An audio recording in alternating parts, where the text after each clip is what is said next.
Hello നമസ്കാരം. Farmers front YouTube ചാനലിലെ പുതിയൊരു വീഡിയോയിലേക്ക് എല്ലാവർക്കും സ്വാഗതം. ഇപ്പം എല്ലായിടത്തും ഒന്നും രണ്ടും മഴയൊക്കെ വെച്ച് ലഭിച്ചിട്ടുണ്ട്. ഇപ്പം ഇനി അടുത്തായിട്ട് നമ്മൾ ചെയ്യാൻ പോകുന്ന പ്രധാന കാര്യം എന്താണെന്ന് ചോദിച്ചാൽ കുമ്മായം കലക്കി അല്ലെങ്കിൽ കുമ്മായം ഇട്ട് കൊടുക്കുകയോ ചെയ്യേണ്ട ആ, കാര്യത്തിലേക്കാണ് കിടക്കുന്നത്. അപ്പം പല കർഷകരും ഇപ്പോൾ വിളിക്കാറുണ്ട്, ഇപ്പം കുമ്മായവും സൾഫറോടെ മിക്സ് ചെയ്ത് ഉപയോഗിക്കാൻ സാധിക്കുമോ, അല്ലെങ്കിൽ കുമ്മായം തന്നെയാണോ ചെയ്യേണ്ടത്?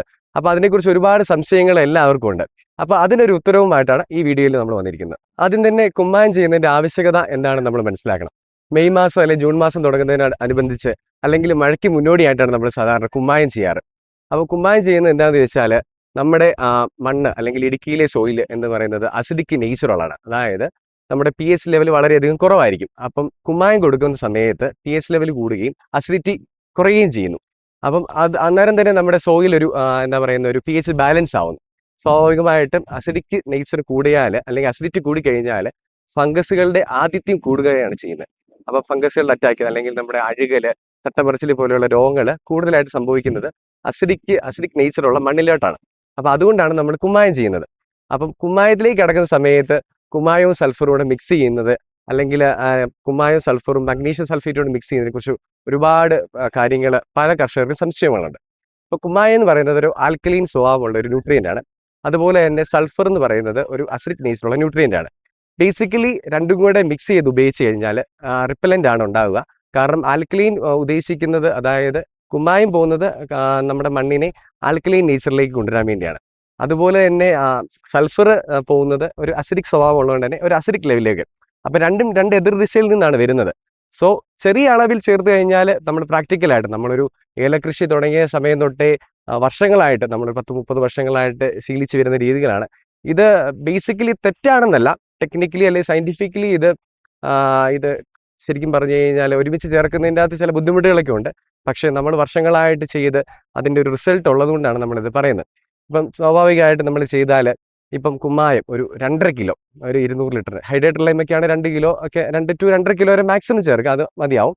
അപ്പം അതിൻ്റെ കൂട്ടത്തിൽ ഒരു 200 ഗ്രാം സൾഫർ ചേർത്ത് കഴിഞ്ഞാൽ കുഴപ്പം ഉണ്ടാവില്ല. കാരണം ഒരു നമ്മുടെ സോയിലിൻ്റെ അനുസരിച്ച്, അതായത് നമ്മൾ മണ്ണിൻ്റെ പി എച്ച് ലെവലൊക്കെ ചെക്ക് ചെയ്തിട്ടുള്ള ആൾക്കാരാണെന്നുണ്ടെന്നുണ്ടെങ്കിൽ നമുക്ക് ഈ പറഞ്ഞ പോലെ ഒരു 200 ഗ്രാം വരെ കൊടുക്കുന്നതിൻ്റെ അകത്ത് തെറ്റില്ല. പക്ഷെ നമ്മളിത് ചെക്ക് ചെയ്തിട്ടില്ല, മണ്ണിൻ്റെ പി എച്ച് ലെവൽ നമുക്ക് അറിയില്ല, അല്ലെങ്കിൽ അഴുകൽ വരുന്ന ഒരു ഏരിയ ആണെന്നുണ്ടെങ്കിൽ നമുക്കത് വേണമെങ്കിൽ ഒഴിവാക്കാവുന്നതാണ്. അപ്പം നമുക്ക് ചെയ്യാൻ പറ്റുന്ന ഒരു കോമ്പിനേഷൻ എന്താണെന്ന് ചോദിച്ചാൽ കുമ്മായം, അതായത് ബോഡോ ലൈം ഒരു 2 കിലോ, അതിൻ്റെ കൂട്ടത്തിൽ ഒരു ചിലീറ്റഡ് കോപ്പർ ഒരു 50 ഗ്രാം കൂടെ ചേർത്ത് കൊടുത്തു കഴിഞ്ഞാൽ 200 ലിറ്റർ മിക്സ് ചെയ്ത് കഴിഞ്ഞാൽ നമുക്ക് ഇപ്പോൾ അഴുകൽ പ്രോണ ഏരിയയിൽ അല്ലെങ്കിൽ അഴുകൽ വരാൻ നമുക്ക് അറിയാമല്ലോ, നമ്മുടെ തോട്ടങ്ങൾ ഇന്ന ഭാഗത്ത് അല്ലെങ്കിൽ ഈ ഭാഗത്ത് ഉറപ്പായിട്ട് എല്ലാ വർഷവും ഉണ്ടാകുമെന്നൊക്കെ നമ്മൾ പറയാറുണ്ട്. അപ്പം അതുപോലെയുള്ള കാര്യങ്ങൾ നമുക്ക് ഒഴിവാക്കാൻ പറ്റും. അപ്പം നമ്മൾ ഈ 2 കാര്യങ്ങൾ ചെയ്യുന്ന സമയത്ത് ഈ മണ്ണിന്റെ പി എച്ച് ബാലൻസ് ആവും. സ്വാഭാവികമായിട്ട് മണ്ണിന്റെ പി എച്ച് ബാലൻസ് ആകുമ്പോഴത്തേക്ക് പുതിയ റൂട്ടുകൾ ഉണ്ടാവാൻ തുടങ്ങും. അതുപോലെ തന്നെ ചെടിയും നന്നായി വരും. അപ്പം ഇതിൻ്റെ അകത്ത് വേറൊരു മാർഗം എന്താണെന്ന് ചോദിച്ചാൽ, അങ്ങനെ ആൾക്കാർ അധികമായിട്ടും ചെയ്യുന്നത് ഞാൻ കണ്ടിട്ടില്ല, പക്ഷേ അതിൻ്റെ അകത്ത് വേറൊരു കോമ്പിനേഷൻ എന്താണെന്ന് ചോദിച്ചു കഴിഞ്ഞാൽ, കുമ്മായത്തിന്റെ കൂട്ടത്തിൽ ഈ കുമ്മായം 2 കിലോ, ചിലീറ്റഡ് കോപ്പർ 50 ഗ്രാം, അതിൻ്റെ കൂട്ടത്തിൽ 25 ഗ്രാം ബോറോൺ, 20% ഉള്ള ബോറോൺ ആണെങ്കിൽ 25 ഗ്രാം ബോറോൺ ചെയ്ത് കഴിഞ്ഞാൽ ഈ ചെടി മണ്ണിന്റെ പി എച്ച് ബാലൻസ് ചെയ്യുന്നതോടുകൂടി തന്നെ ചെടിക്ക് കാൽസ്യം അവൈലബിൾ ആവും. അപ്പം നമ്മൾ ചെയ്യുന്ന ഈ ഒരു പ്രോസസ്സിൽ ചെടിക്കൂടെ കാൽസ്യം കിട്ടും. ചെടിക്ക് കാൽസ്യം കിട്ടുമ്പോഴത്തേക്ക് സ്വാഭാവികമായിട്ട് ചെടിയുടെ കരുത്ത് കൂടും, പ്രതിരോധശേഷി കൂടും, അങ്ങനെയുള്ള മറ്റു ഗുണങ്ങളെല്ലാം ഉണ്ടാവും. അപ്പം നമ്മൾ ചിലീറ്റഡ് കോപ്പറൂടെ കൊടുക്കുന്നുണ്ട്. അപ്പോഴും ഈ പറഞ്ഞ പോലെ അഴുകലിനെ ഒന്ന് പ്രതിരോധിക്കാൻ ഒരു ചെറിയ ഒരു പരിധി വരെ നമുക്ക് ഈ ഒരു കോമ്പിനേഷനിൽ സാധിക്കും. അപ്പം ഈ ബോറോൺ കൊടുക്കുന്നതിൻ്റെ ഒരു ആവശ്യകത എന്താണെന്ന് ചോദിച്ചു കഴിഞ്ഞാൽ, ഇപ്പം നമ്മൾ ബോറോൺ കൊടുക്കുമ്പം ഈ കാൽസ്യം എന്ന് പറയുന്ന ന്യൂട്രിയന്റ് ഒരു ഇമ്മൊബൈൽ ആയിട്ടുള്ള ന്യൂട്രിയന്റ് ആണ്. അപ്പം ചെടിയിലേക്ക് ഈ ന്യൂട്രിയന്റ് അപ്ടേക്ക് ചെയ്യാൻ വേണ്ടി ബോറോൺ സഹായിക്കും. അപ്പം ഈ കുമ്മായത്തിന്റെ ഈ ഒരു കോമ്പിനേഷൻ, അതായത് 2 കിലോ ബോഡോ ലൈം, 50 ഗ്രാം ചിലീറ്റഡ് കോപ്പർ, ഒരു 25 ഗ്രാം ബോറോൺ, അല്ലെങ്കിൽ സോയിൽ ഗ്രേഡ് ആയിട്ടുള്ള 10% ഒക്കെ അടങ്ങിയിട്ടുള്ളത് മാർക്കറ്റിൽ അവൈലബിൾ ആണ്. അതാണെങ്കിൽ കുറച്ചുകൂടി പെർസെൻറ്റേജ് ഉപയോഗിക്കാം. ഒരു 50 ഗ്രാം വരെയൊക്കെ 10% ഉള്ളത് സോയിൽ ഗ്രേഡ് ആണെങ്കിൽ ഇതിൻ്റെ അടുത്ത് മിക്സ് ചെയ്ത് നമുക്ക് ചെയ്യാവുന്നതാണ്. ഒരിക്കലും അല്ലെങ്കിൽ ബോറോൺ ചെല്ലുമ്പോഴല്ലേ കാൽസ്യം ചെടിക്ക് കൂടുതൽ കിട്ടുന്നതെന്ന് പറഞ്ഞ് ഈ 25 ഗ്രാം എന്നുള്ളത് ഒരു 50-100 കിലോയിട്ടൊക്കെ ആൾക്കാർ ചെയ്യാൻ റെഡി ആയിരിക്കും. പക്ഷെ ഒരിക്കലും അങ്ങനെ ചെയ്യരുത്. ഇത് ചെടിക്ക് വളരെയധികം ദോഷകരമായിട്ട് ബാധിക്കും. അപ്പം നമ്മൾ ശ്രദ്ധിക്കേണ്ടത് വെച്ചാൽ കറക്റ്റ് ഡോസ് തന്നെയാണ്. അപ്പോൾ കാൽസ്യം അതുപോലെ തന്നെ അഴുകൽ കൂടുതലാണ് നമ്മൾ തെറ്റിദ്ധരിച്ച് ഇപ്പം 2 കിലോ ചേർക്കുന്നവർ അന്ന് 5 കിലോ ചേർത്താക്കാം. അപ്പം അങ്ങനെ ഒരു ഐഡിയയിലേക്കൊന്നും ആൾക്കാർ പോകരുത്. അപ്പം നമ്മളൊരു കറക്റ്റ് അളവ് തന്നെ, മാക്സിമം പോയി കഴിഞ്ഞാൽ 2.5 കിലോയിലേക്ക് വരിക. പിന്നെ ഒരു 50 ഗ്രാമൊക്കെ ചിലീറ്റഡ് കോപ്പ് അത് ധാരാളമാണ്.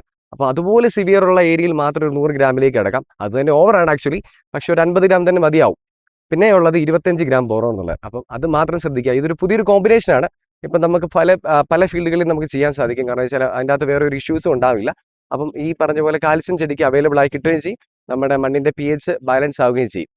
രണ്ടാമതായിട്ട് ഈ പറഞ്ഞ പോലെ സൾഫർ നമുക്ക് വളരെ ആവശ്യമായിട്ടുള്ള ഒരു ന്യൂട്രിയൻ്റ് ആണ് മണ്ണിൽ. ഈ സൾഫർ ഉണ്ടെങ്കിലാണ് ബാക്കിയുള്ള ന്യൂട്രിയൻസ് എല്ലാം ചെടികൾക്കും ലഭിക്കുകയുള്ളൂ. അതൊരു ഓൾ ഇൻ ഓൾ ഒരു ന്യൂട്രിയൻ്റ് ആണ്. അപ്പം നമുക്ക് വളം കൊടുക്കുന്ന സമയത്ത് ഇപ്പോൾ 10-26 പോലെയുള്ള വളങ്ങൾ മഴക്കാലത്ത് നമ്മൾ ഇട്ട് കൊടുക്കാറുണ്ട്, 16 ഒക്കെ. അപ്പോൾ അതിൻ്റെ അകത്ത് നമുക്ക് ഉപയോഗിക്കാൻ പറ്റുന്നതാണ് മഗ്നീഷ്യം സൾഫേറ്റ് അല്ലെങ്കിൽ സിങ്ക് സൾഫേറ്റ്.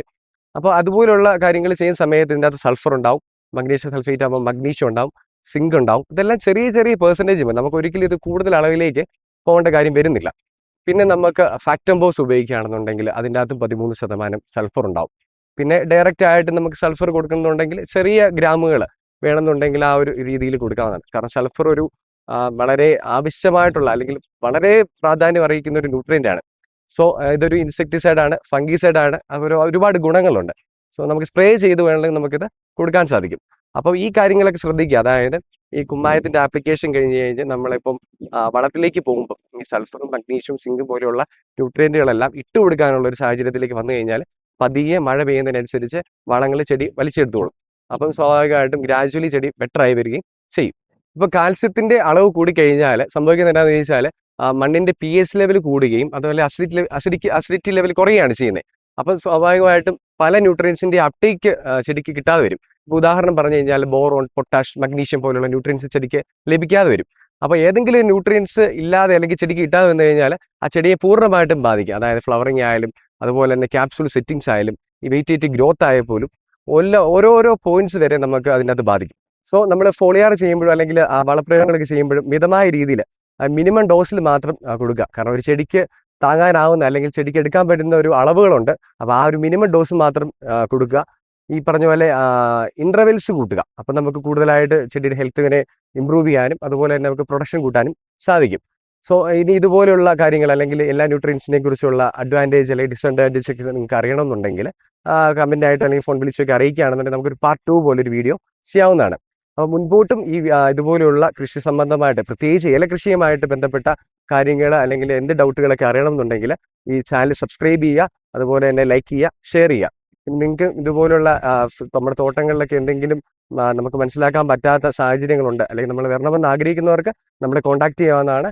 അപ്പം അടുത്ത വീഡിയോ കാണുന്നതായിരിക്കും. Thank you.